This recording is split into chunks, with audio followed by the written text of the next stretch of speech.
¿Qué tal amigos? ¿Cómo están? Muy, pero muy buenas noches. Hoy tenemos un programazo. Pero antes quiero mostrarles la ropa de Perry Ellis, la ropa de estación, la estación estival veraniega. Mira lo que es esta camisa, estupenda. Perry Ellis, vos sabés, está en el Shopping del Sol segundo piso. Entras en el hall central, te subís la escalera y una de las primeras tiendas ahí es Perry Ellis. De 9 de la mañana a 9 de la noche todos los días. Así que date una vueltita, mira lo que vas a encontrar, cosas realmente muy, muy buena. Ya empezamos, Políticamente Incorrecto. Políticamente Incorrecto es presentado por Tigo. En Tigo, el centro sos vos. Banco Familiar, abierto a vos hace 50 años.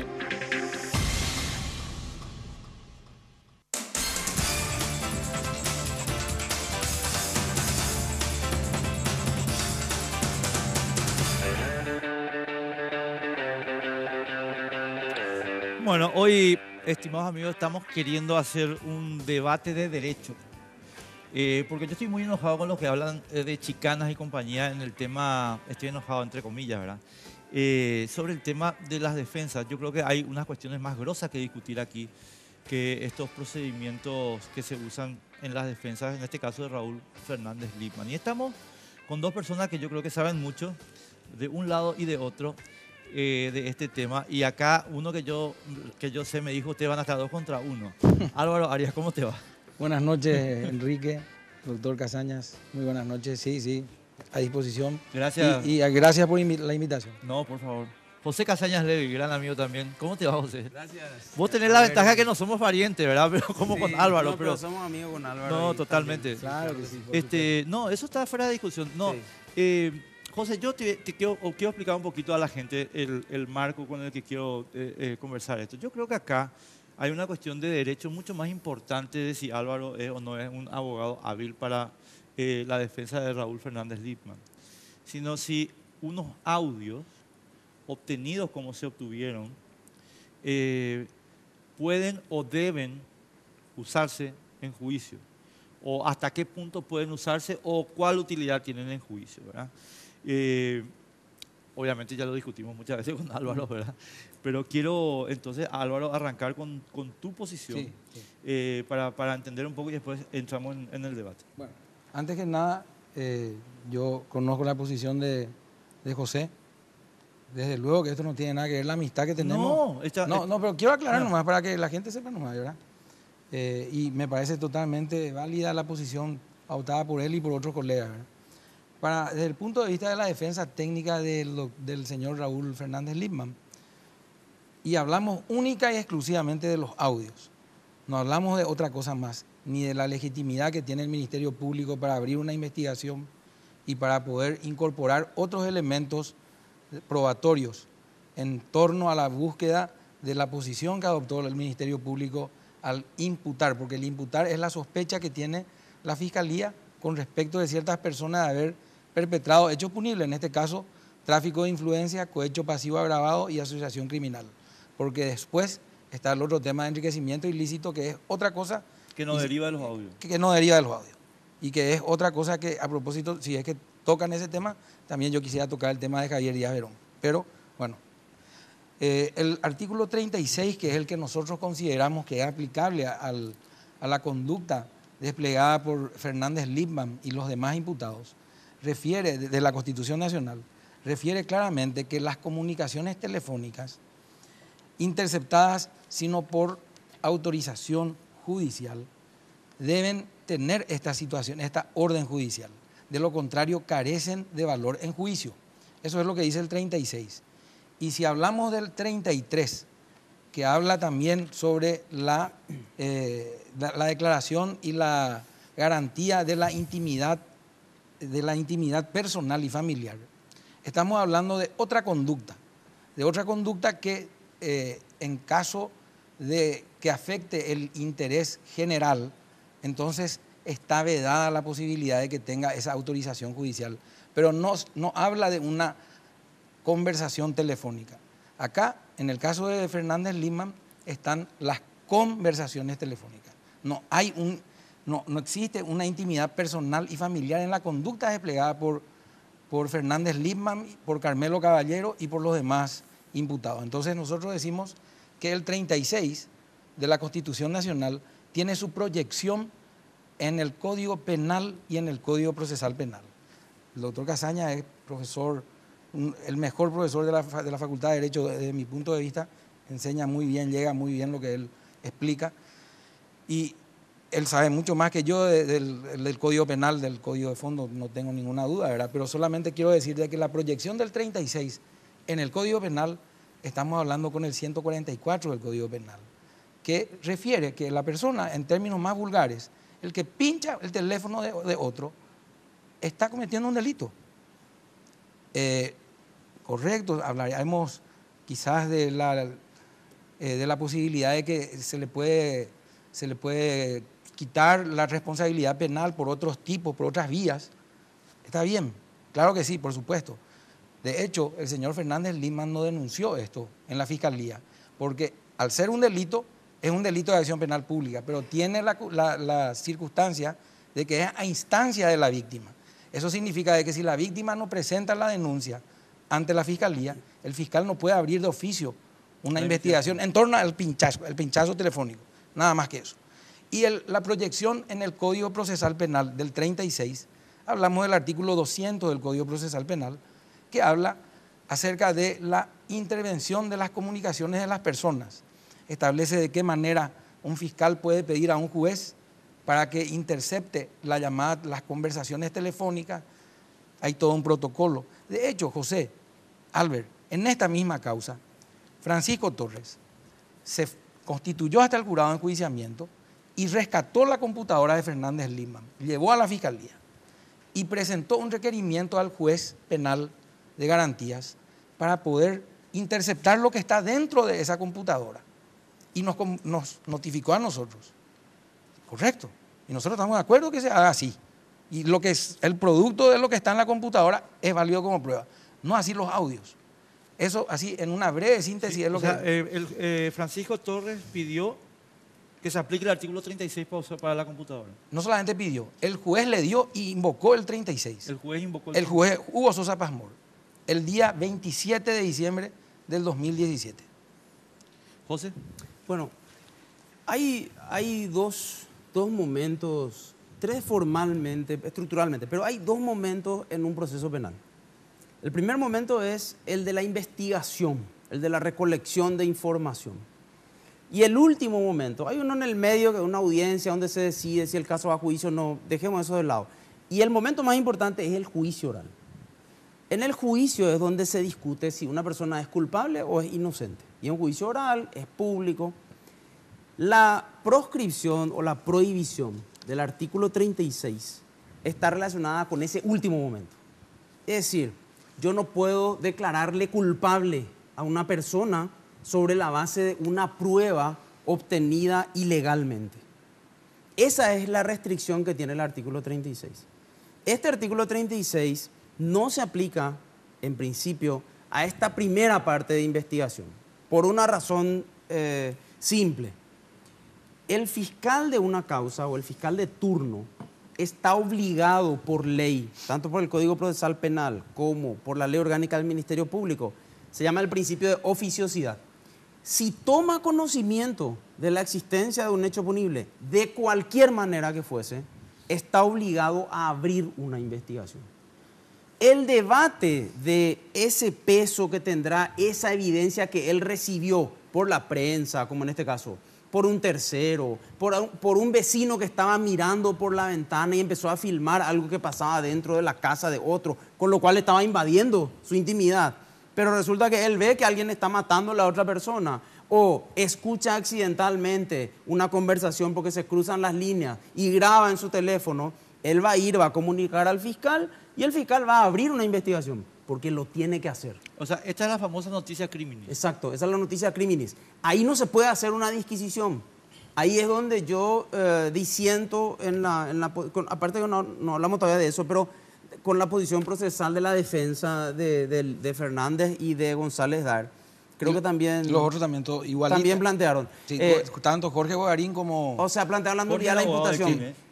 Jorge Bogarín es el abogado de Jorge Oviedo Mato. De Jorge Oviedo Mato. Sí. ¿Y de Carmelo quién es el abogado? Es un abogado que trabaja en su estudio. Selmar Cáceres. Ahí es donde yo disiento con ellos cuando plantean la nulidad del acta de imputación. Porque me parece que ese debate que ellos están planteando ahora, estratégicamente es para dilatar la cuestión, ¿verdad? Pero ese debate es para el momento del juicio o para el momento de la audiencia donde vamos a decidir o se va a decidir esta prueba va a juicio, esta prueba no va. Creo que ese es el momento, en el sentido de que más allá de que haya libertad de plantear incidente de nulidad de cualquier acto procesal, ¿verdad? La imputación en sí misma, mientras no esté fuera de la ley, no puede ser impugnada, ¿verdad? Porque si no ninguna investigación avanzaría. Ahora, yo no cuestiono la estrategia procesal y creo que es lógico, cualquier abogado, y Álvaro es un excelente abogado, y el doctor Guarín también, intentaría que esto se dilate por lo caliente que está la situación. Eso es obvio, ¿verdad? Cualquiera haría eso. Ahora, la respuesta tiene que venir del órgano jurisdiccional, que es lo que la gente se olvida. La gente cuestiona la posición de las defensas, pero nadie mira por qué la Cámara de Apelación todavía no resolvió la impugnación que se dio de la convocatoria a la audiencia de imposición de medidas. ¿Por qué el juez tarda no sé cuántos días en resolver? Ese es el punto acá. Lo que voy a quitar al principio, el famoso tema de las chicanas que se dice, y es un término, yo sé que es popular, pero es un término vulgar que hace perder de vista el verdadero debate. El verdadero debate es, ¿se puede impugnar? Si se impugna, ¿resuelve el órgano jurisdiccional en el tiempo que tiene que resolver? Entonces, lo que yo digo es, podemos debatir. Yo creo que grabaciones obtenidas sin orden judicial son ilegales en el sentido de que no pueden ser utilizadas como prueba en un juicio, no así que no pueden impedir el inicio de una investigación. Tenemos que ir a la primera pausa y retornamos en exactamente no sé cuánto. Venimos enseguida, en breve. Me encanta este debate, me quiero quedar cada 4 horas.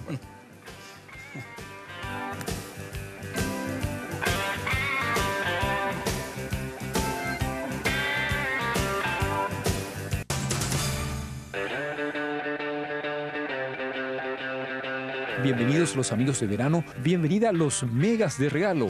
Contigo en este verano, si sos 4G LTE, todas tus mini cargas desde 10.000 guaraníes traen desde 100 hasta 350 megas de regalo. Si aún no lo hiciste, cambia tu chip a 4G LTE para que puedas estar conectado y compartir lo mejor de tu verano. Porque en Tigo, el centro sos vos.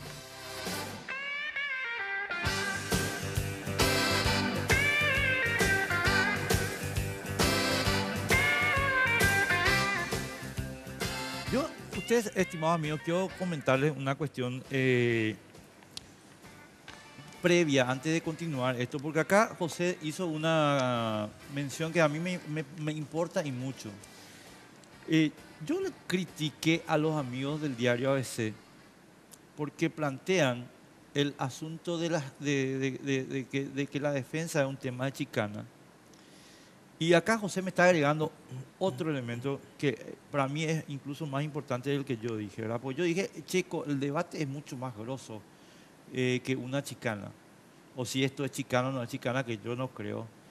El debate es sobre una definición constitucional acerca de si el poder de policía del Estado tiene o no tiene un límite que, a mi modo de ver, tenemos que definir ahora con este escándalo. Y José agrega una cosa que para mí es muy importante, que yo espero que los amigos a veces estén escuchando, y es, el problema no es si la defensa, y le apunto a Álvaro, ejerce o no ejerce los derechos que le derivan del procesal penal, sino si los órganos jurisdiccionales están respondiendo o no, como corresponde. Y entonces, porque los defensores, chicos, están pagados para defender. Entonces, quiero agregar nomás una cosa, José y Álvaro, y yo termino esta perorata. Yo honestamente luego creo que cuando un periodista degrada el debate, no es un accidente. Cuando un periodista degrada el debate, es porque efectivamente lo está queriendo trolear, en el sentido de la palabra del mundo informático de redes sociales, troll. Está troleando. ¿Qué quiere decir eso? Nos está sacando del foco del asunto. Nos está haciendo discutir una cosa que no hay que discutir. ¿Entendés? Y yo eso no creo más que sea accidental. Después de haber escuchado todo lo que escuchamos con González Daer, A mí no me vienen más a decir que esto es un accidente, que el periodista Angá no sabía. Mentira. Sabía y lo está haciendo a propósito, porque le están pagando, estimado. Y le están pagando para desviarnos del tema. Entonces mi trabajo es, volvemos al tema. ¿Y cuál es el tema? Validez de los audios. ¿Y qué derivamos de los audios? Álvaro, ¿qué vas a contestar? Eso es lo que dijo José. Lo que dijo José, bueno, yo estoy... Parte investigativa es pertinente. Solamente vamos a hablar del fondo de la cuestión. Sí. Bueno, estoy de acuerdo con José parcialmente al afirmar de que los audios no son válidos en juicio. José interpreta lo que dice la Constitución y también interpretando lo que dice el Código Procesal Penal. Porque como él dijo, tenemos 3 etapas en el proceso penal. Etapa preparatoria, que comienza que es la investigación del fiscal, que es lo que comenzó ahora. La etapa intermedia, como bien dijo él, que tiene un solo acto, que es la audiencia preliminar. Y la etapa de juicio oral y público, que como bien dijo también él, es en donde realmente se debate el fondo de la cuestión y es el sumum del derecho penal. Y se ponen las cartas sobre la mesa. Exactamente. Bueno, yo creo que estos audios no son ni siquiera válidos en la etapa preparatoria. Sí considero, como él dijo, por eso dije parcialmente, es una obligación del fiscal y yo no estoy en desacuerdo en que se haya investigado y que esté vigente la investigación y que le imputen a estas personas, pero no bajo estos fundamentos de los audios, solamente de los audios. Con respecto de otros imputados ya hay un testimonio como el de la Casey Jiménez y compañía. Es decir, hay otros tipos de medios probatorios para lograr demostrar... Pero Álvaro, una pregunta. ¿Te parece razonable que los audios puedan ser noticia de crímenes? Sí me parece razonable, pero no ser utilizado como fundamento. Correcto lo que dice José, que el fiscal puede imputar, y sí, yo estoy de acuerdo, yo acompaño su tesis, pero tiene que incorporar otros elementos a su sospecha. Porque dice el 36, las pruebas obtenidas en violación a lo prescrito anteriormente carecen de valor en juicio. Entonces, como dice José, el juicio es el juicio oral. No es ahora. Claro, sí. Bueno, pero si es que vamos, ¿de qué manera interpreta la Constitución juicio? Por ejemplo, dice el 19, la prisión preventiva solo será dictada cuando fuese indispensable en las diligencias del juicio. O sea, para la Constitución Nacional, el término juicio es el proceso penal, desde su inicio hasta el final. Entonces, yo interpreto, haciendo una interpretación restrictiva, como dice el Código Procesal Penal en materia penal y no extensiva, que está prohibida, entonces considero que los audios no pueden ser introducidas en la etapa preparatoria ni siquiera, que le imputen. Yo eso dije en mi incidente de nulidad, que le imputen, correcto, que le imputen, pero que no utilicen, porque la Fiscalía, José, utilizó los únicos fundamentos, son los audios que fueron difundidos por ABC Cardinal. Más nada, ni una sola otra cosa. Entonces nosotros decíamos en la defensa, en el incidente, que entre paréntesis todavía no resolvió el juez, lo que resolvió fue la reposición. ¿Le puede explicar en castellano un poco eso, por favor? Cómo no, es muy sencillo.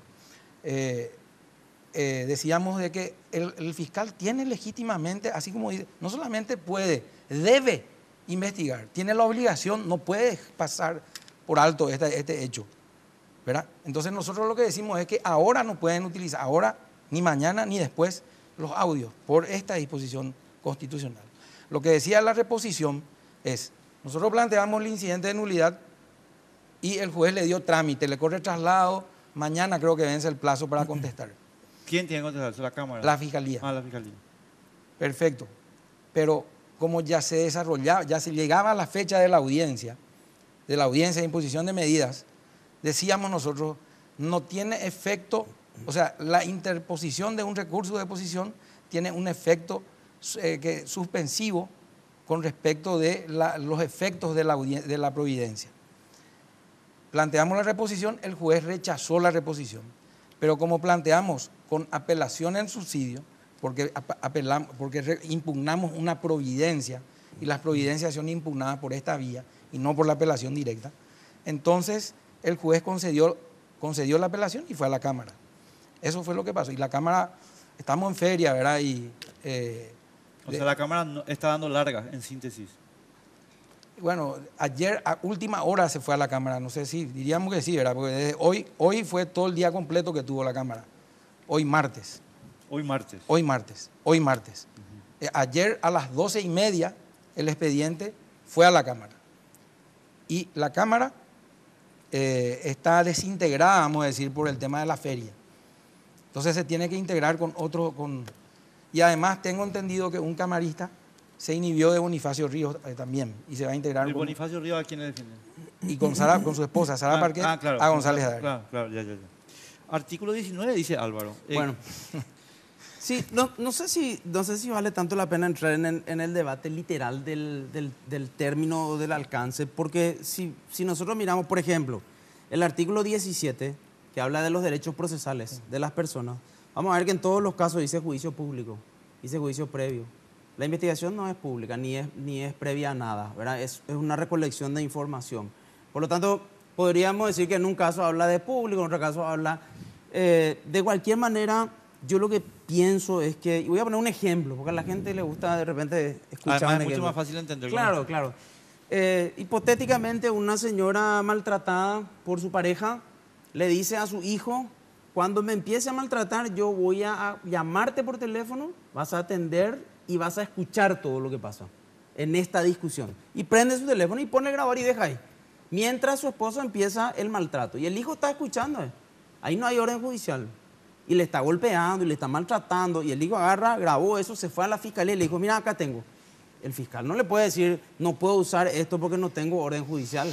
¿Por qué? Y porque la ley del Ministerio Público y el Código Procesal dice: por cualquier medio fehaciente que tome conocimiento. Y fehaciente no está relacionado con la legalidad. La fehaciencia está relacionada con la posibilidad de probar. O sea, no es algo que se me ocurre, es algo concreto que yo tengo, ¿verdad? Por eso que el tema, vuelvo a decir, el valor, el peso probatorio no es relevante ahora, ¿verdad? Porque ahora lo único que la ley dice es: usted, representante de la sociedad, señor fiscal, si sabe de alguna forma, sea porque abre el diario, sea porque mira la tele, sea porque su vecino le dice, tiene que abrir una investigación. Ahora, yo tengo que generar mis sospechas sobre la investigación y sobre el Poder Judicial. Yo declaro mi sospecha absoluta, más allá de que le guste o no le guste a la fiscal que está llevando el caso, porque, por ejemplo, lo que acaba de decir Álvaro es algo preocupante. O sea, si yo redacto mi imputación y sé que tengo un punto flojo en cuanto a discusión o debate y pongo ese como el único punto, déjame sospechar, ¿verdad? Por un lado.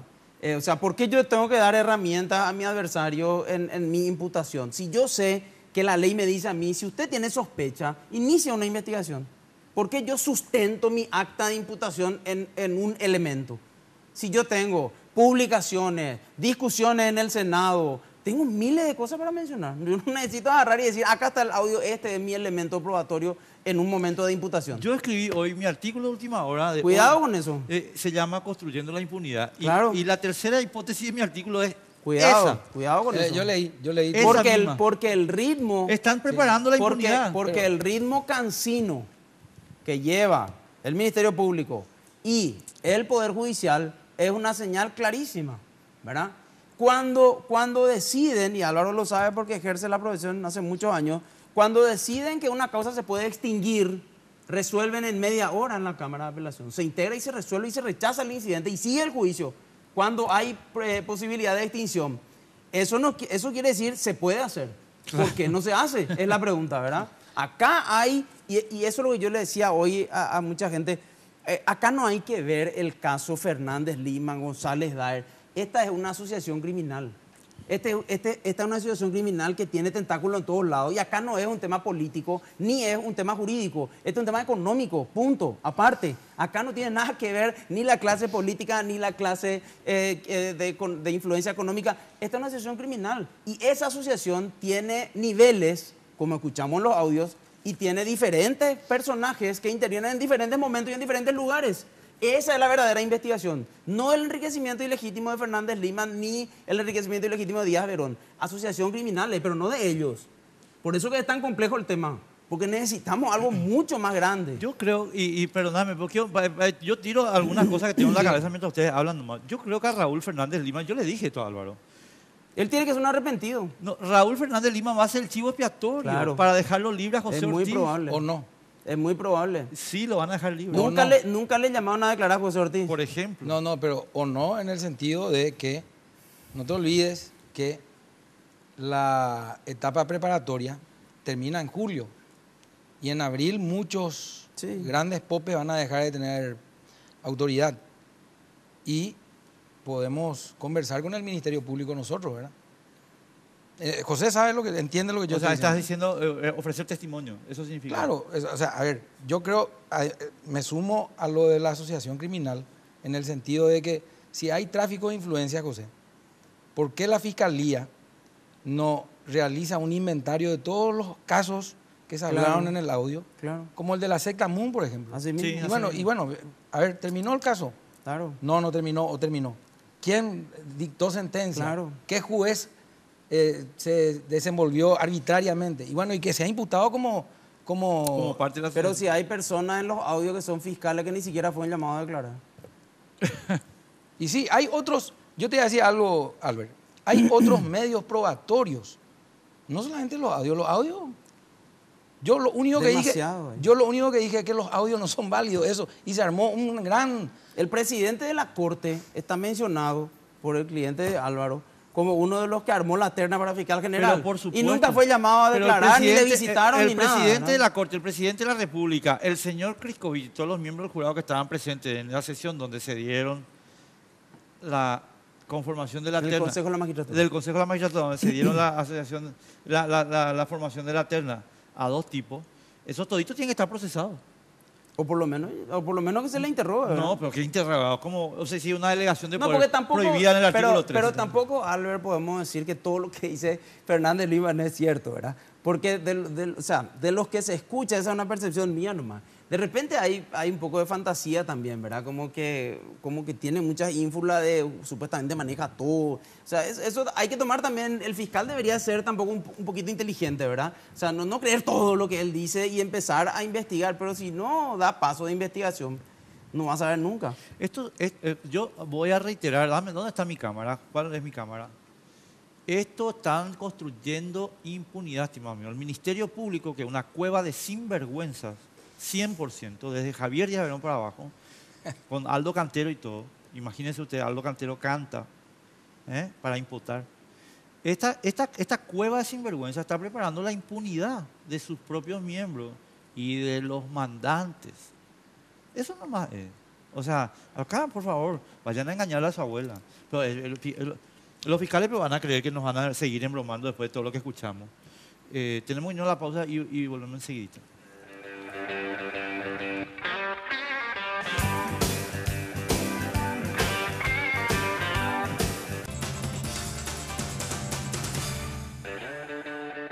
En Banco Familiar estamos abiertos a que recorras el camino con el préstamo para vehículo que te ofrece la cuota más baja del mercado, financiando el 100% del valor del vehículo hasta 60 meses y a sola firma. Entérate más llamando al 0800 11 32 22 o al asterisco 33 22 desde tu celular.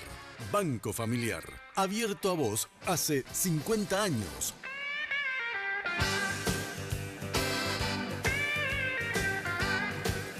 Yo, honestamente, no sé si... porque acá estamos hablando fuera del micrófono y que hay fiscales que son buenos y que tienen miedo. No, si tenés miedo y estás en la fiscalía, no sos bueno. Fuera, sape. Si vos no le vas a imputar a José Ortiz, señor, no sé qué fiscal, pero entonces no seas fiscal.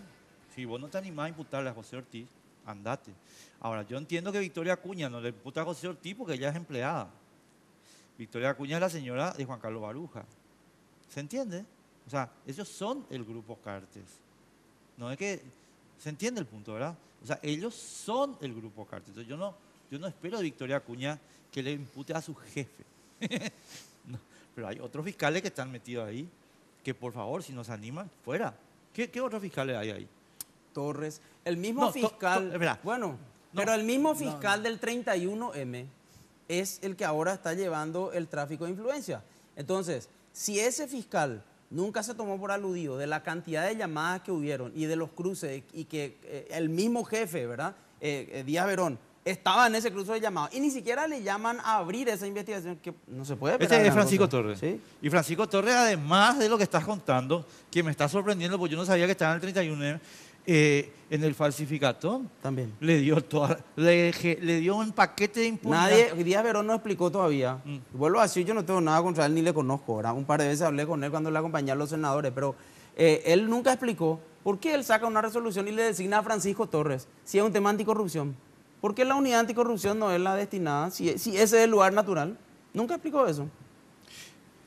Porque él tenía que poner un fiscal que le garantice la obediencia. Álvaro, así, paréntesis nomás. Sí. Fernández Lipman está procesado por enriquecimiento, pero Javier Díaz Verón no. Sí, claro. Lo que yo decía fuera de cámara es que explico y ahora explico, repito, porque ya se dijo por los medios.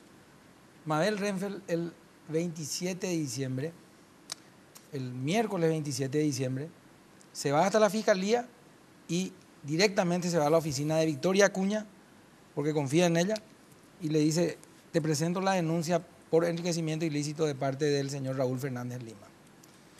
Victoria Acuña le recibe. Ahora nosotros vemos que la denuncia tiene una mínima información, para que la gente sepa más o menos, tiene una hoja. Esa es toda la... Y finalmente, al día siguiente, Victoria Acuña le imputa, ordena su detención y requiere prisión preventiva en contra de Raúl Fernández Lima.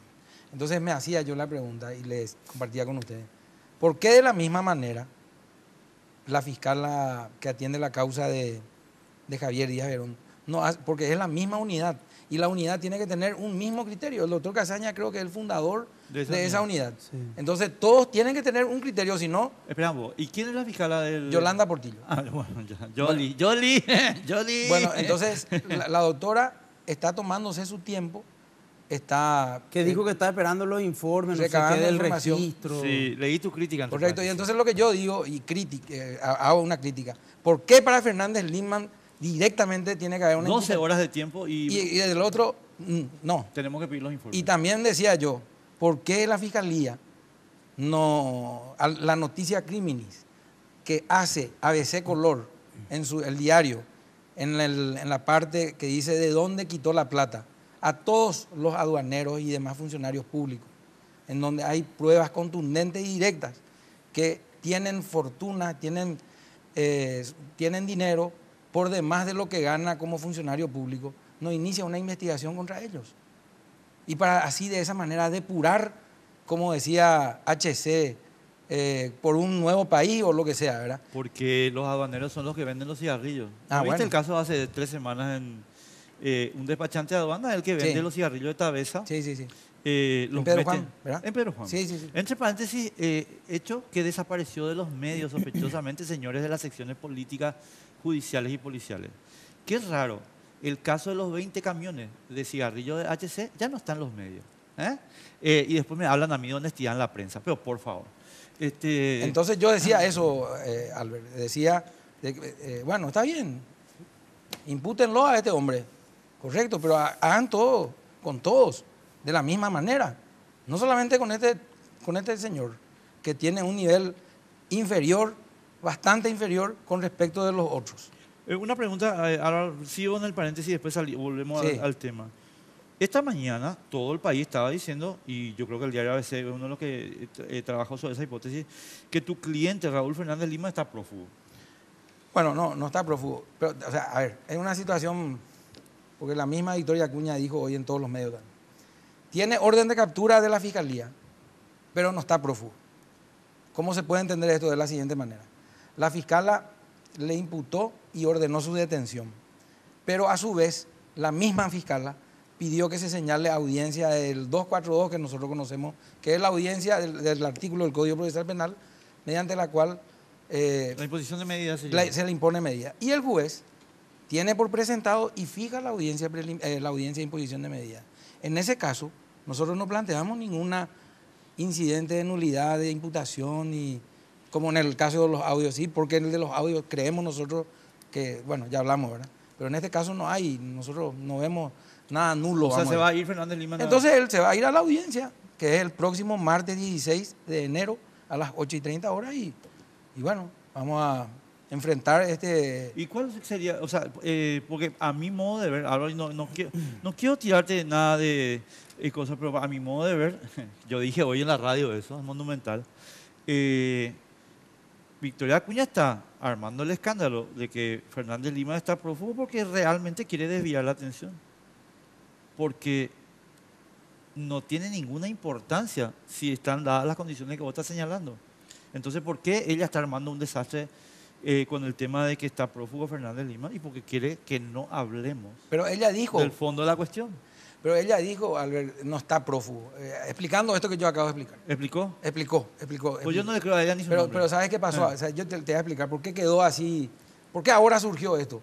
El 28 de diciembre se ordenó la detención de él y hoy es el 8 de enero. Sí.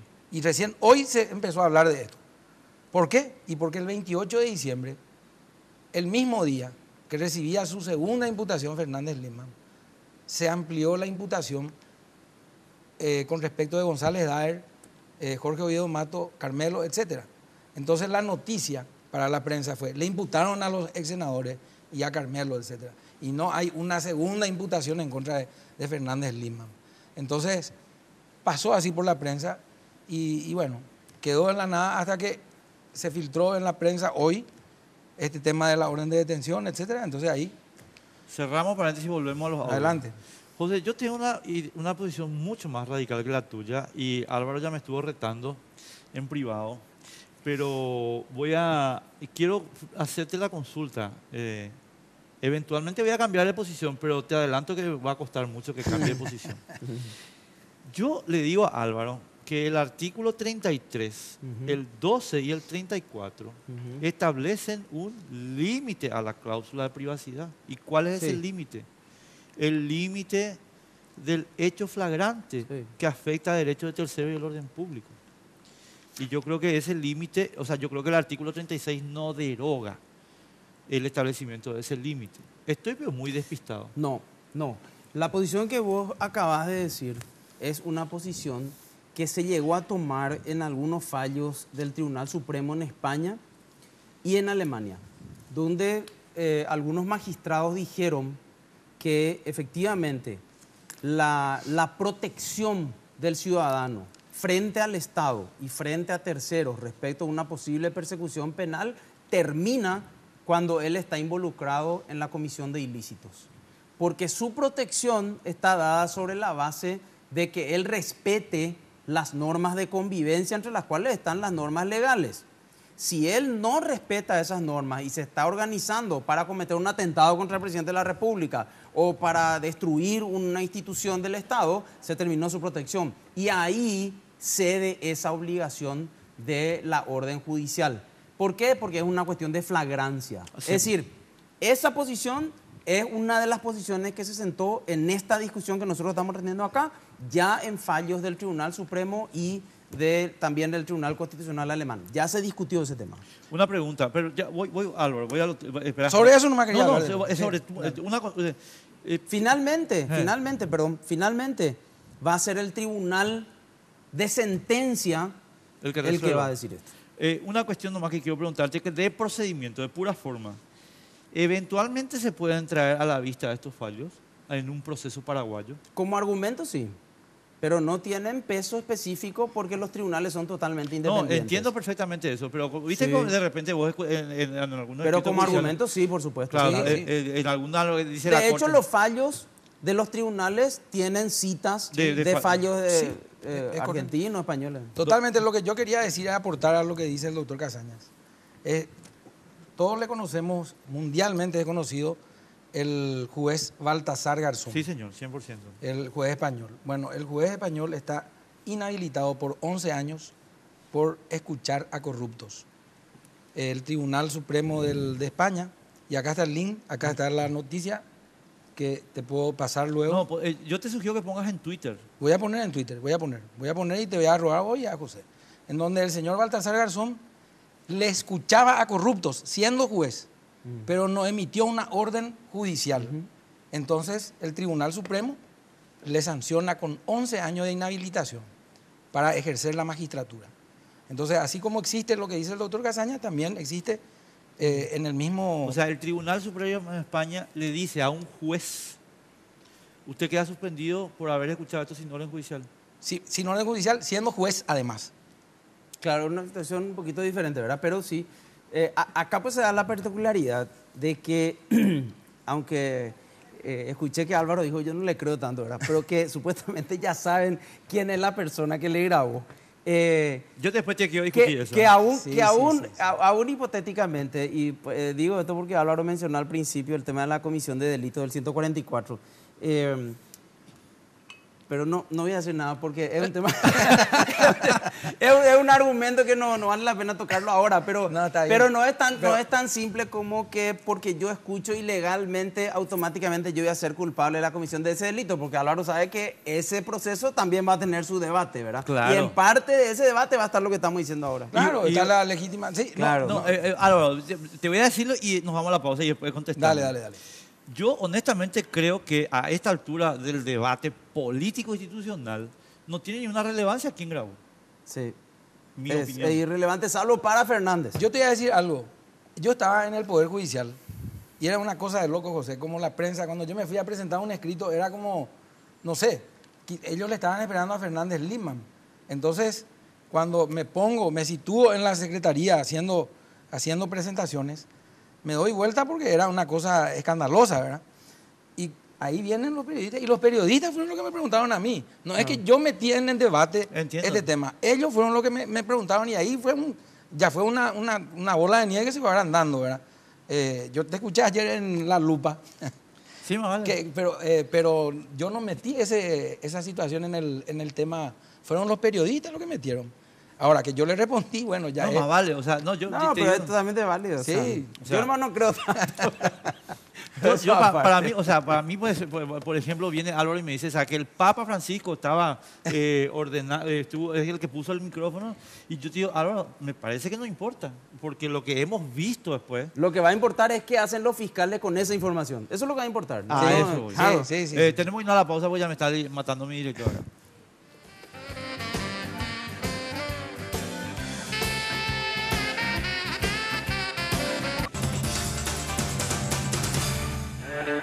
Banco Familiar, estamos abiertos a que recorras el camino con el préstamo para vehículo que te ofrece la cuota más baja del mercado, financiando el 100% del valor del vehículo hasta 60 meses y a sola firma. Entérate más llamando al 0800 11 32 22 o al asterisco 33 22 desde tu celular.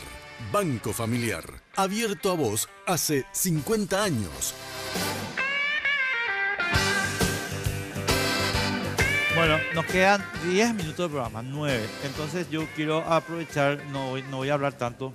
Quiero que Álvaro y José redondeen un poco las posiciones. Pero Álvaro, te quiero dar pie para lo siguiente. ¿Cuál es el mayor riesgo que vos ves acá? No solo para tu defensa, digamos, sino para el caso.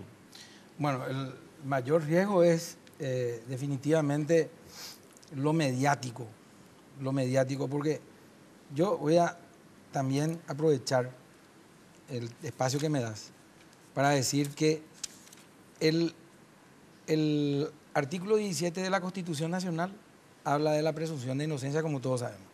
Se presume la inocencia de Raúl Fernández Lindman hasta que haya una sentencia condenatoria firme y ejecutoriada. Y este artículo tiene una proyección en el 322 del Código Procesal Penal, que habla acerca de que la etapa preparatoria no será pública para terceros. Esto es para proteger esa disposición constitucional. La actuación solo podrán ser examinadas por las partes y los abogados, las partes, los fiscales deben guardar secreto acerca de lo que se realiza dentro de la investigación, bajo pena de una sanción, no de nulidad del caso. No es que se va a anular el caso porque yo difundo algo, se le va a sancionar al que hace esto. Entonces, el riesgo, lo que nosotros nos exponemos es a que como es tan impopular este señor, y yo al asumir la defensa también he sido impopular y he recibido crítica, como te conté, nosotros somos abogados de derecho, no de conciencia, ¿verdad? Entonces, el riesgo más grande es que los jueces dicten sus sentencias con el corazón y con lo que dice la sociedad o con lo que dicen los periodistas y no con lo que realmente tiene el expediente. Ahí, Álvaro, yo dos cositas que quiero señalarte. Primero, yo tengo mis reservas sobre si la presunción de inocencia opera en un caso de flagrancia. Te voy a poner un ejemplo. Si yo le pillo a un ladrón robando, en el acto de estar robando, ya no hay más presunción de inocencia. El tipo está robando. Bueno, le pillé con las manos en la masa. Pero pudo robar para comer por necesidad, o si no se moría de hambre. O sea, tiene sus... Entonces vamos a cambiar la Constitución. No. Vos sabés, yo soy constitucionalista 1000%. Pero la Constitución dice que se presume la inocencia. Sí, se presume la inocencia a mi modo de ver en los casos en que no hay flagrancia. A tu modo de ver, no de la Constitución. No, a tu interpretación de la Constitución. No, está bien. No, son posiciones, ¿verdad? Sí, claro. Pero vos tenés...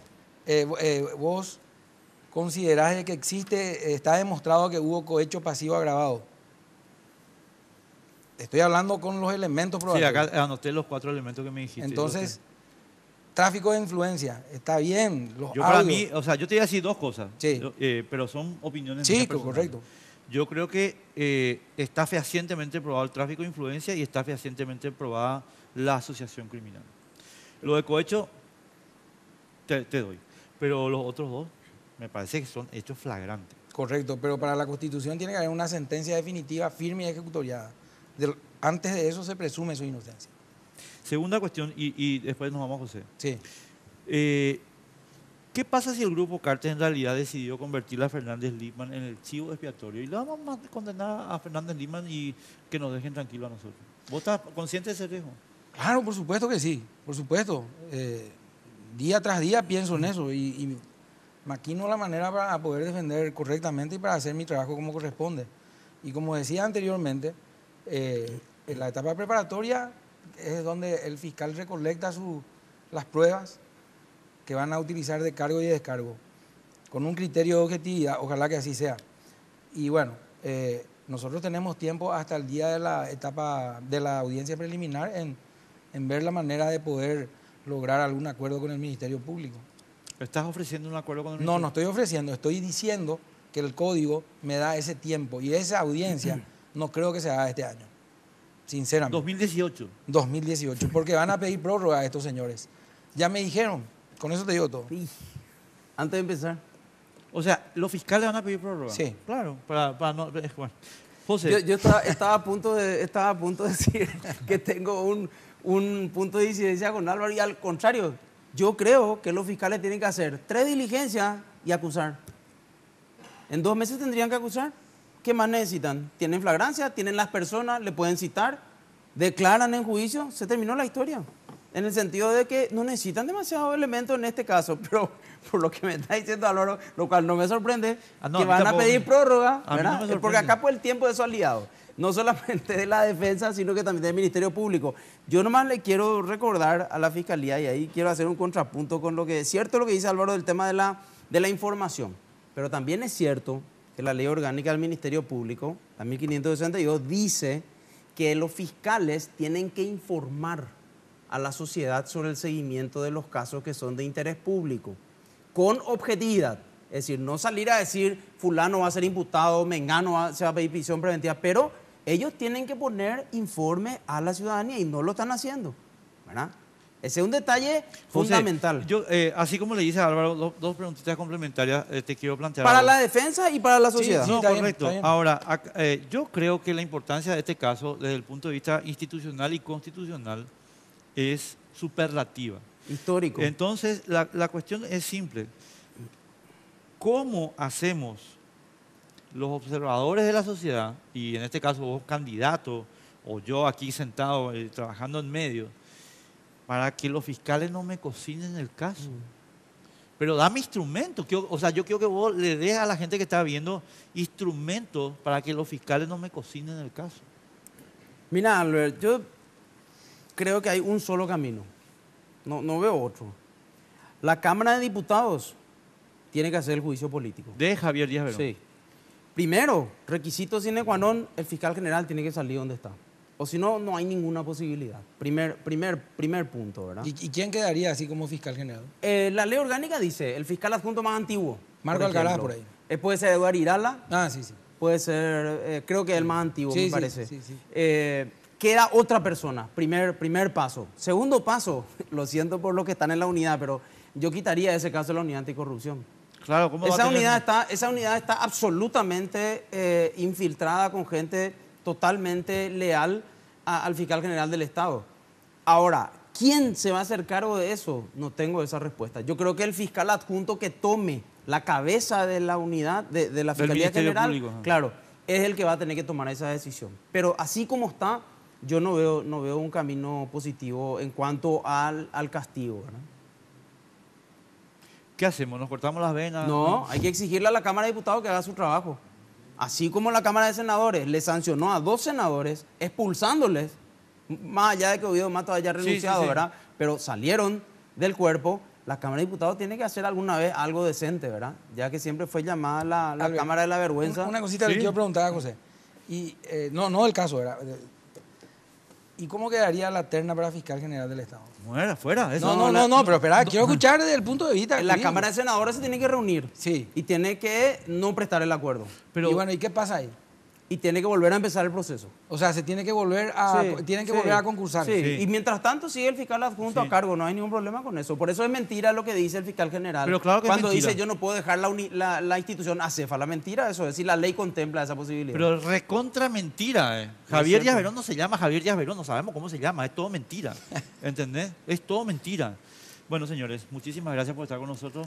Gracias. Gracias, José. Muchas gracias. Álvaro. Muchas gracias. Espero, señores, ¿dónde está mi cámara? Que haya servido el tema para la discusión para entender un poco mejor lo que tenemos entre manos. Puro fuego. Nosotros nos vemos el martes que viene. Que la pasen súper bien. Chao. Políticamente Incorrecto fue presentado por Tigo. En Tigo, el centro sos vos. Banco Familiar. Abierto a vos hace 50 años.